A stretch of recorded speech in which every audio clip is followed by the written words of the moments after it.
word of caution. I think that in light of some of the scandals that we've seen with the IRS and with the NSA, we're all a little bit more sensitive to the invasions of privacy that are occurring. I think that we often struggle to find good people to serve in public office.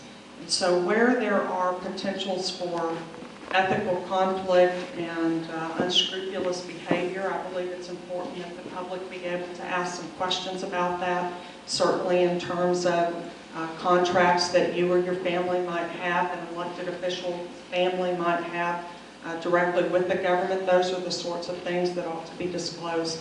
But I think we're going to see a need for some reform in our ethics laws. We've seen just here in recent months with what's going on at the University of Texas and the hearings regarding the regent there and the discussion, hearings, I guess discussion's probably a little too mild, that Michael Quinn Sullivan finds himself in with Empower Texans and the Texas Ethics Commission. I believe we're going to see a lot of that continue to develop and evolve, and as it does, I hope that we will see wisdom in our planning. This ought not be about witch hunts. It ought to be about setting up good policy that allows the public to understand some of those relationships, but also puts some safety measures in place to prevent corruption while at the same time protecting individual families and businesses. Thank you. The next question for all three of you. If you are elected comptroller, how would you reduce the size of state government and cite specific examples? I believe Representative Hildebrand.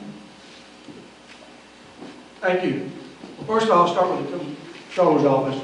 I would, as a part of my customer service improvement proposal, and I'll finish what I was saying there when I lost time a while ago, is that I don't think there's an agency in state government that can't improve its customer service, and I don't think the Comptroller is an exception to that. I think, in fact, the Comptroller's office ought to set the example, and if I'm the next Comptroller, it will be my job and my priority to make it a model agency for being more responsive and more responsible to the public and to the people. And I see the opportunity to save money in the Comptroller's office because we've got 2,700 personnel, people are employed by the Comptroller's office. We have about 29 field offices. I think a way to improve customer service and also be more efficient and get more value out of the dollars we spend is to have those more people in the field offices closer to the people where the service is being rendered, and shrink the size of the Austin Central office in the Comptroller's office. I think that we should, through attrition, largely through attrition, as people retire or leave the Comptroller's office for another job, that we replace more of the people that leave the Austin Central staff positions with people on the field staff. That will streamline government, it will save money, and it will be more efficient and more effective, and it will improve customer service. Thank you. Mrs. Medina? I think we, again, got to have a real discussion about what the core functions of government are. I'm going to push real hard on tax reform policy. I believe as long as the biggest revenue stream in Texas is one where the government can control the value of that thing which is taxed and the rate at which it's taxed, we're going to have a system in place that encourages more and more spending. All of our tax reform proposals seek to make sure that government only gets to manipulate the rate of taxation so that any time that there is spending that outpaces the economic growth, the population growth in an area, the elected officials would be forced to come to the public to ask for an increase in the rate, and it would be very transparent. That in itself will do a lot to put a quash on this rapidly advancing growth rate. Beyond that, I think we've got to have a very serious conversation about the two things in the state budget that really are eating up the bulk of our dollars, and that is, what is the state's responsibility for funding public education? I know that's a really sensitive topic, but it's one that we've been arguing over in Texas for a number of years. We've done very little to fix. The Constitution says, so that our children will understand liberty, we will provide a free public education in Texas for the general diffusion of knowledge. The state's job is general diffusion of knowledge. Beyond that, it ought to be left to local independent school districts and communities to provide educational resources for our children. The other area, of course, is healthcare. We know government-sponsored healthcare is not ever going to be high-quality, efficient care, and yet all we do is talk about growing government healthcare in Texas. I'm a registered nurse. I want to help lead on that and look to the private sector to meet those needs. Thank you. Senator Hegar? Yes, ma'am. I think first and foremost, government should always start with the zero-based budgeting. You shouldn't start with where do we leave off the year before. You should make people justify every single dollar. And the reason I say that is because I remember at one time, an agency, somebody involved in a state agency, they told me before we were starting a legislative session, they said, no, Glenn, if we just had 10% more money, I think we could make it. Then it was a few months later, they said, you know, Glenn, if we just had 5% more, I think we could make it. Then we got into session when it wasn't a good year. Now, why did they start ratcheting the numbers down? Because it didn't look like the economy was doing so good. Got into legislative session, and you know what they said? If you just keep us where we're at, I think we're going to be okay. You got to be suspicious. The question, first and foremost, is always, start with zero and justify back up from that.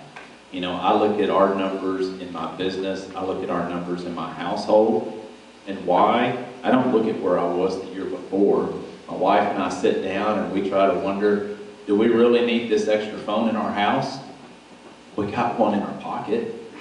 Do we really need the one on the wall too? Now, it may not be that much money every month, but you know what? That's my money. And it's your money too in government. You're absolutely right. What are the two biggest areas of your state government that come out of your pocket every single year and get spent in state government? Medicaid expense and education. Our healthcare expenses in our state budget used to be about 10% 20 years ago, and you know what? It's almost 30% now. Wow. You want to know what's wrong with the state budget? You look at those two areas. Now, I want my 8-year-old daughter, my 5-year-old daughter, and my 5-year-old son to have quality education. I want them to have that, but we can always do it better than what we're doing today. Okay, this next question is for all candidates. Would you support or oppose making members of the appraisal review boards answerable to the public through direct election, rather than letting the taxing entities continue to appoint them? Mrs. Medina? I'm reticent to support that sort of approval because I think it continues the very broken, unjust property tax system.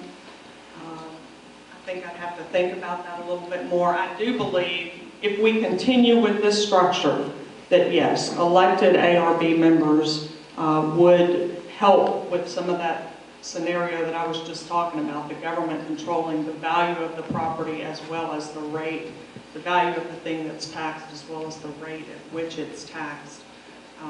Many of you may not be familiar with that process today, but you have an appraisal review board in your county where any of you who have a question about the value that has been assessed on your property, whether it is a residential property or a commercial property, can protest that value, and each of the taxing entities represented there are able to appoint a member to that review board. So it's the tax collector who's going to decide whether you, the taxpayer, what the value of your property is, and those appointees obviously have some interest in serving the entity that appointed them, maybe more so than the community that they are there to hear contests before. So I know that that's been out there. I'm, again, reticent to continue to tweak a system that we know is broken. I believe we need to be looking at whole-scale reform, and anxious to continue to lead in that area. Senator Hegar. Yes, sir. Yes, I do. I have said this numerous times. I've had this exact question. I said yes. And the reason being is I think that people need to have accountability. And if you're not necessarily elected, at least if you wonder, are your elected officials, are you really doing your job? The question is I have to come out in front of you. We're here today. If someone's elected, they better come out and shake your hand and they better see you. And if they don't, they may have consequences. And so elected is a lot better than appointed because they're not accountable to people at the beginning or the end of the day. And I think elected is always better. Thank you.